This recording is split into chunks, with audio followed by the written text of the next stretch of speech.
Hello, brothers and sisters. Brother Trey here again. Time for another Bible study. Last time we were in Genesis chapter 38 when we talked about how Judah was blessed and how he had two sons, but the Lord found them wicked and they both died. And he was supposed to give his daughter-in-law Tamar to his youngest son, but he forgot, which people often forget. But then he went to go to shear his sheep, but then his daughter-in-law Tamar followed him, played the harlot, and she conceived hit by Judah, and Judah says she was more righteous than he, but then she ended up giving birth to twins, and unto Judah, but he didn't know her again or sleep with her afterwards. So here we are again. Here we are for chapter 39 out of the book of Genesis. And it reads, "And Joseph was brought down to Egypt, and Potiphar, an officer of Pharaoh, captain of the guard, and an Egyptian, bought him of the hands of the Ishmaelites, which had brought him down hither." So the captain of the guard, Potiphar, had bought Joseph from the Ishmaelites. "And the Lord was with Joseph, and he was a prosperous man, and he was in the house of his he was in the house of his master, the Egyptian." So whatever Joseph did, the Lord prospered the work of his hands. "And his master saw that the Lord was with him, and that the Lord made all that he did to prosper." So like I just said, everything they did is prospered because the Lord was with him. And the master saw it too. So he saw the favor of the Lord on him. Like, it mentioned like Isaac and Jacob and Abraham, but in the videos past, he clearly saw it on his life, the favor of God. "And Joseph found grace in his sight, and he served him, and he made him overseer of his house, and all that he put into his hand." So he made him overseer of the house. He promoted him because the favor of the Lord was on him, and everything he did was good. So it blessed the work of his hands. He was blessed by the work of his hands, and blessed and have favor with man. So Potiphar gave him a promotion. And let's keep going. "And it came to pass from the time that he had made him overseer in his house, and over all that he had, that the Lord blessed the Egyptian's house for Joseph's sake. And the blessing of the Lord was upon all that he had in the house and in the field." So where do we see that in the Bible? Clearly with Jacob. When Jacob was working for Laban, the Lord blessed the work of his hands and multiplied, and everything in the house was blessed, right? So for Joseph's sake. So for Joseph's sake, everything was blessed, just like it was for Jacob when he was working for Laban. So kind of like father like son in a way. And he said, and he left all that he had in Joseph's hand, and he knew not what he had, save the bread which he did eat. And Joseph was a goodly person and well favored. So he left all in Joseph's hands, and he knew what he had, save the bread which he'd eat. So he didn't know what he had, I guess, whatever, and save the bread which he did. And Joseph was a goodly person and well favored. So Joseph was well favored, and his master fed him. You got any more interpretations of that verse 6 on chapter 39? Then please leave a comment below. "And then it came to pass after these things that his master's wife cast her eyes upon Joseph, and she said, 'Lie with me.'" So the master's wife noticed Joseph, was attracted to him, and wanted to have sex with him because, she was looking with the lust of the flesh of the eyes, right? So she said, "Lie with me," because she was tempted because he was good looking to her. "But he refused and said unto the master's wife, Behold, my master wotteth not what is with me in the house, and he hath committed all that he had to my hand."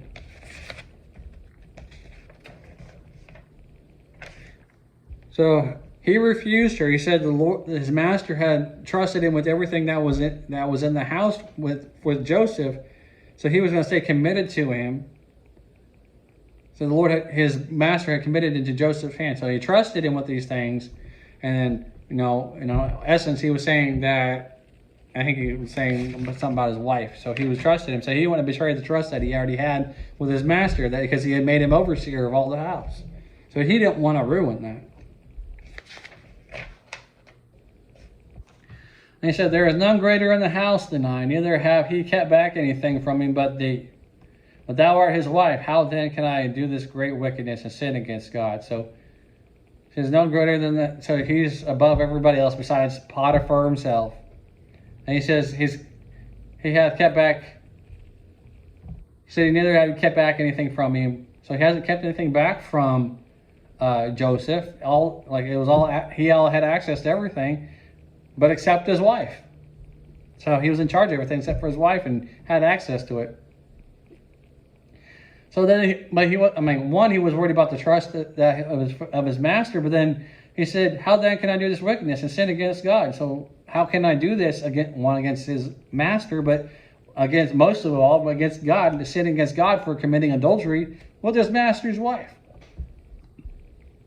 And it came to pass, as she spake to Joseph day by day, that he hearkened not unto her to lie by her or to be with her. So she came after him day after day every day, was saying, lie with me, to lie by her or to be with her.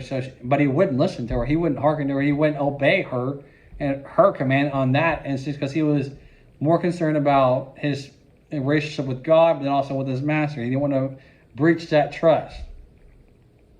And it came to pass about that time that Joseph went into the house to do his business, and there was none of the men of the house there within. So he went in the house to do his business like normal. This time the men of the house, the servants and the guards or whatever, weren't in the house this time.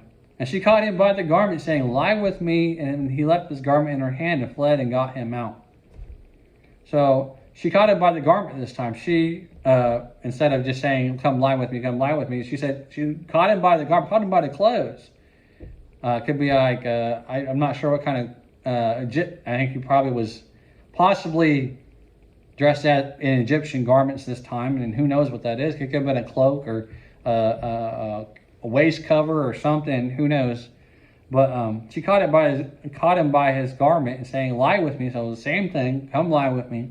But he left his garment in her hands and fled and got him, and he ran out.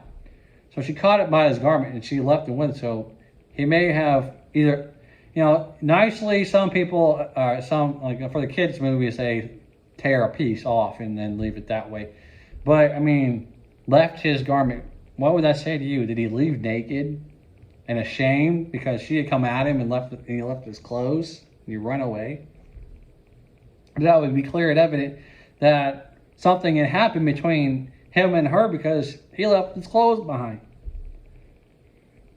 And it came to pass when he saw that he had left his garment in her hand and was fled forth, that she called unto the men of her house and spake unto them, saying, "See, he hath brought in a Hebrew unto us to mock us. He came in unto me to lie with me, and I cried with a loud voice." So she's made false accusations against Joseph already. Because most often the enemy comes after the servants of God, and Joseph's no different. And he was a trusted person in his master's house. He was doing the right thing. Often people are doing the right thing and following after God. People can make false accusations. They were trying to make false accusations and bring up false witnesses against Jesus when he was being persecuted and on his way to crucifixion. So she brought up, she's like, "He hath brought it in the Hebrew unto mock us." So he's saying he's mocking us because, making stuff up because he wouldn't lie with her. But she said he came in to lie with her, what she wanted him to do. And she said, "I cried with him." She said, I screamed. And it came to pass when he heard that, I lifted up my voice and cried, that he left his garment with me and fled and got him out. So she's telling a whole different story of what actually happened. So telling lies. And she laid up his garment by her until his Lord came home. So she laid his clothes, the garment, up by her until her husband came home. And she spake unto him according to these words, saying, The Hebrew servant which thou hast brought into us came in unto me to mock me. And it came to pass, as I lifted up my voice and cried, that he left his garment and fled out. So she told him the same story, making the story opposite what actually happened, the opposite of the truth, so that she wouldn't be to blame. So she was mocking her, saying that he was trying to dishonor her, trying to sleep with her, trying to shame her. But in other words, in reality, she was trying to lie with him, and in turn, he be shamed and lose his trust. But she ended up making the master lose his trust in Joseph anyway because she lied. Okay, so and it came to pass when his master heard the words of his wife, when she spake unto him, saying, After this manner did thy servant to me, that his wrath was kindled. So when she told him to lie, then her husband was angry, saying that he had tried to come after her, trying to sleep with her. And Joseph, master, took him and put him in the prison, in a place where the king's prisoners were bound. He was there in the prison because he was captain of the guard, so he had access to the prison if he so chose. Pharaoh didn't know anything about it, but still the captain of the guard was, got to keep the peace and the land. So he had the authority to throw him in prison.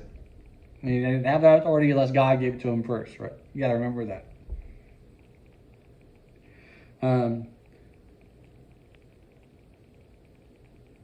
But the Lord was with Joseph and showed him mercy and gave him favor in the sight of the keeper of the prison. So he didn't lose even though she had spoken lies about him and he got thrown into prison. The favor of the Lord and the favor with man still didn't leave him. He got thrown someplace else, and the favor of God was still with him.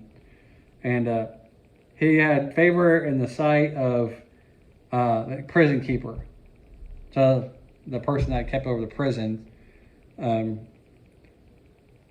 the keeper of the prison committed to, I would say the warden at this point. The keeper of the prison committed to Joseph and all the prisoners that were in the prison, and whatsoever they did there, he was a doer of it. So, favor with the keeper of the prison, and he committed to Joseph and all the prisoners that were in the prison. So he kept watch over them. Not exactly sure what he did. Maybe he just fed them. I don't know. I'm sure they had bread and water, stopping any fights. I don't know. That's a possibility, unless they were all chained up. But he still found favor in the prison keeper in his eyes. So the keeper of the prison looked not to anything that was under his hand, because the Lord was with him. In that which he did. The Lord made it to prosper. So he saw that everything that Joseph did was prosper. He knew he can trust Joseph with all that he did, and not have to, when you are working a job, you say you can trust somebody and their work ethic, and they do good work. You don't have to keep looking over it at a job. So that's how you can trust somebody. So you don't have to keep looking it over and know that they're doing a very good job at what they're doing. So they blessed the work of his hands, and they had favor with the prison keeper. So the favor of God never left Joseph. It's just that the enemy came against him and made false accusations against Joseph through the wife. And that's why, if you're serving the Lord, Joseph, the Lord put Joseph in position. He got thrown into slavery. Maybe he stirred up the brothers to do it out of anger, but he got taken to Egypt for a purpose. And he says it later, and he got put in Potiphar's house. The favor of the Lord was on him. The work of his hands was good. He blessed the work of his hands. God gave him favor with man, with Potiphar. Gave headship over the house. It was practiced for the future. We know this for the story of Joseph later. But right now he is working for the captain of the guard. He's, well favored. He's over all the captain of the guard's house, so he doesn't really have to worry about much. He can go attend. He doesn't have to overwatch him because he knows he can trust Joseph. And he even says it. He's put everything in his hand. And he can trust him. He didn't want to break that trust. Everything was in Joseph's hands, but his wife. He would trust him when everything was with his wife. But in all, he trusted him that he shouldn't. He knew he didn't have to worry about any of that. But then she came at him and then when he denied her, she made false accusations, which is the enemy using Potiphar's wife to come after Joseph, trying to do it. But maybe it was, again, the Lord using somebody else, because you never know. The Lord can use anybody, can use a believer or non-believer. Satan can tempt the flesh, but maybe the Lord told him to, because remember the story of Job.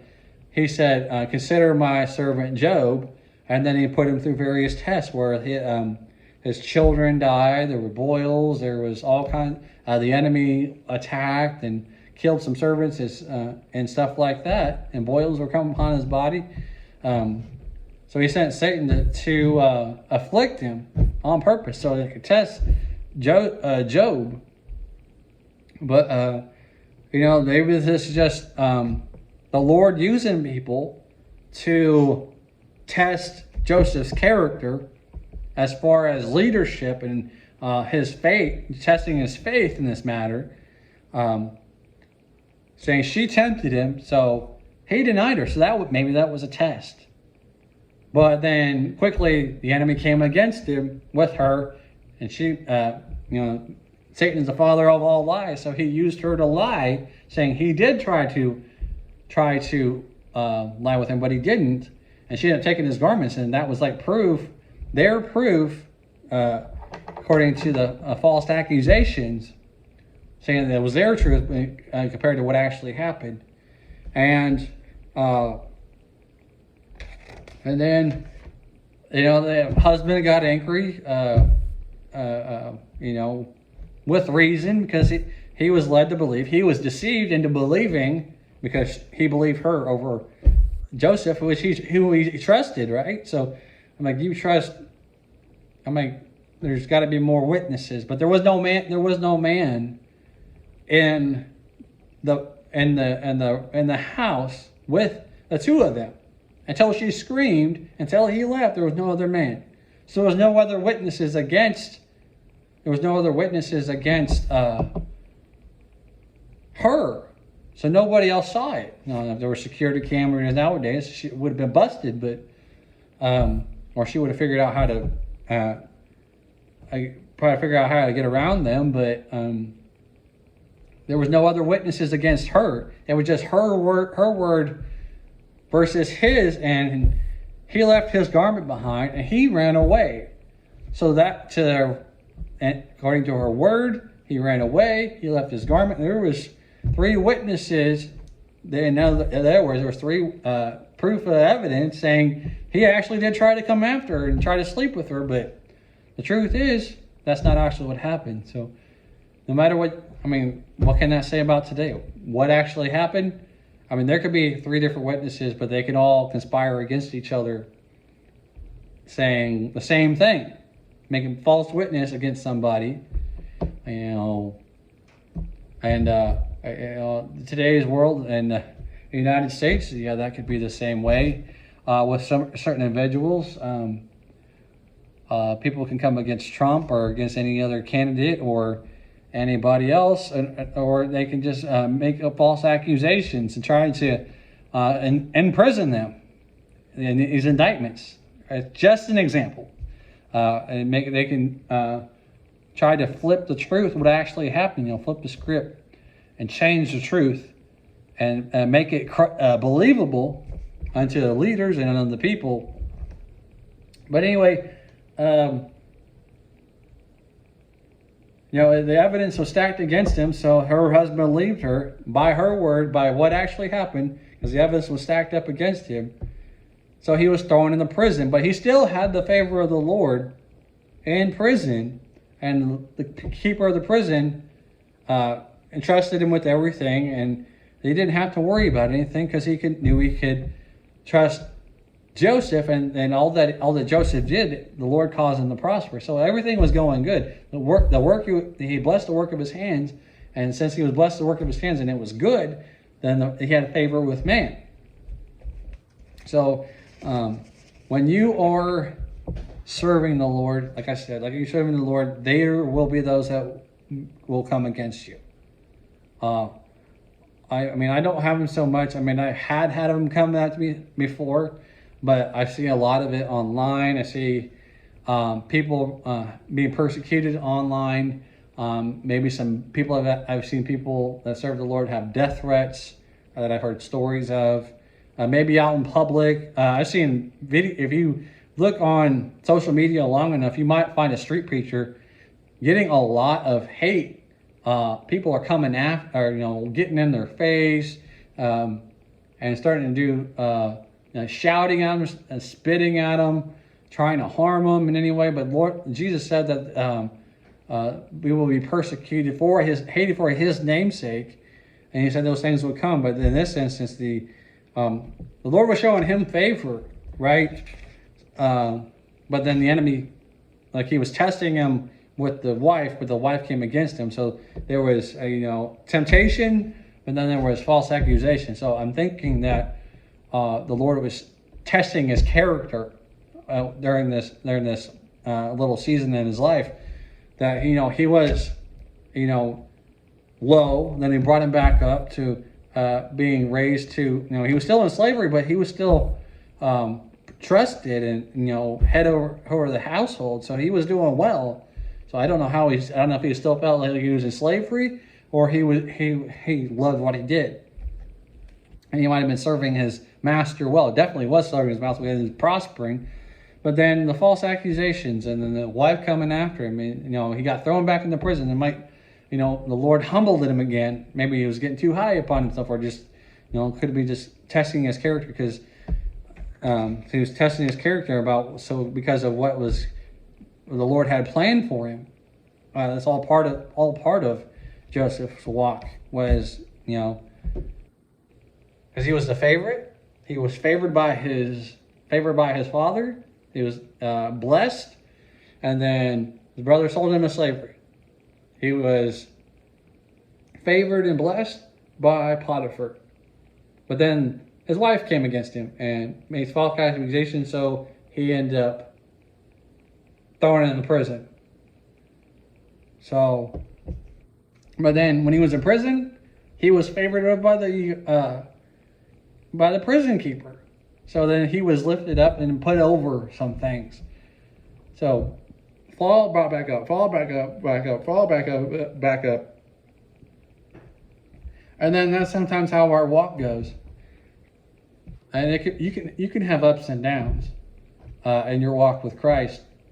And life, you have ups and downs in life, but it's where you keep your focus from. Joseph, like he had his focus on the Lord. His focus, I believe his focus was on the Lord. I mean, he was with his father, and then his brothers sold him to slavery. But then, the only time he mentioned God was, sinning against God was when the wife came after him.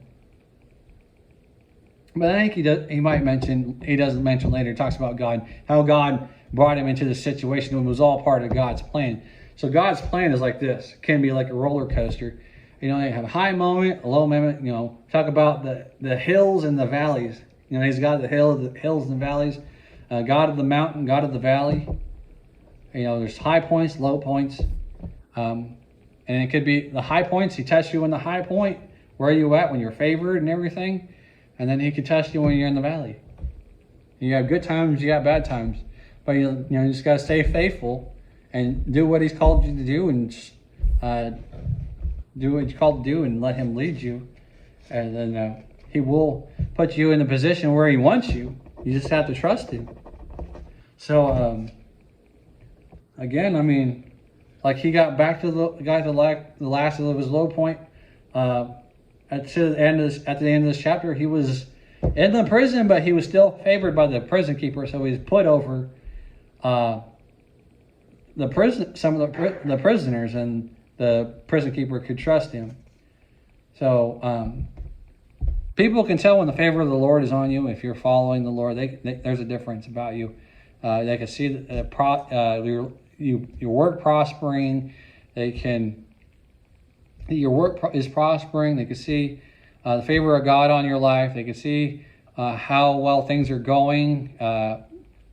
Abimelech saw it with Abraham and Isaac. Laban saw it with Jacob, and clearly following the seed and lineage of Abraham, like all the way down to Joseph. The Potiphar and the prison keeper can see the favor of the Lord, or the favor of the Lord upon Joseph, and the work. So how things are going, how it probably not just with his work, but how it was going with, for his fellow servants when he was serving Potiphar, and his fellow prison mates when he was in prison. So he could see how well it was going. He had favor with God and with men. So they can judge by that it was all going well. So he put him over all the people in there. So if you stay obedient and work as unto the Lord, then the Lord can put you, and if he can trust you with a little, he can trust you, and he can trust you with more. So he's going to raise you up. So, and the favor of God's going to be on you as long as you're, being obedient and just doing and just serving. The Lord can lift you up.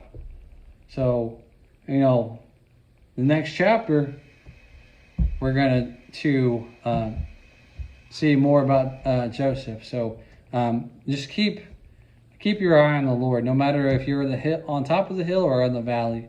And in the good times and the bad, we got to make sure we keep our eye on the Lord. Stay obedient to the Lord and not sin against God. Not fall into temptation. It's kind of hard to do sometimes. To lash out, to fall to the lust of the flesh, and fall to the flesh, and react with our emotions and stuff. So just stay focused on God, stay walking with God. We might be at high point or low point. Just, stay focused on God and being obedient, and He will bless the work of your hands and give you favor with man. Just like he did Joseph, just like he did Abraham, just like he did Isaac. Just stay obedient and be faithful, okay? Be faithful and obedient, just like all those, and the Lord will bless you and give you favor, okay? In Jesus' mighty name, amen.